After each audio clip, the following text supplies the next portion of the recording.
माझ्या मातंग भावांनो, माझ्या बौद्ध बांधवांनो, खरा तो एकच धर्म जगाला प्रेम अर्पावे. तुम्ही चांगले बोलाल तर तुम्हाला चांगलं बोलता येणार. तुम्ही प्रेम द्याल तर दुसरा प्रेम करणार तुम्हाला. तुम्ही प्रेमाने वागाल तर दुसरा तुमच्याशी प्रेमाने वागेल. तुम्ही आई बहिणीवर शिवी द्याल तर दुसरा तुमच्या आई बहिणीवर शिवी देईल.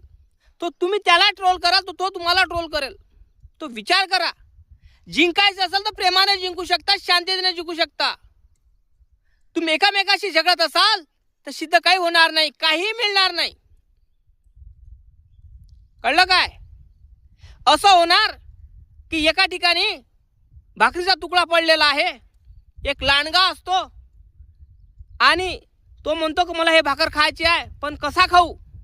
तिथं तर मोठा जात वाघ आहे. मग काय करावं? एक काम करतो, 2 लांडग्याला बोलावून आणतो. मग लांडगे म्हणजे दुसरे लांडगे, बकऱ्या, 2 बकऱ्या.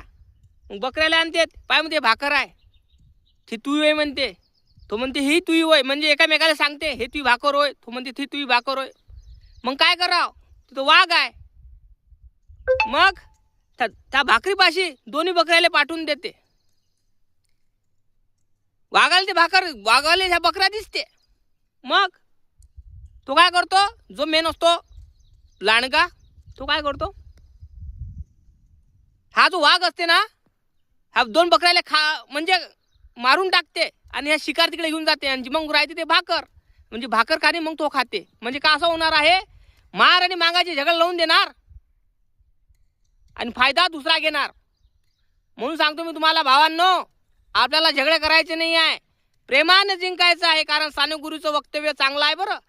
खरा तो एकच धर्म जगाला प्रेम अर्पावे.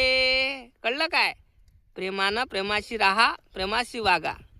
जय भीम, जय शिवराय, जय लहुजी.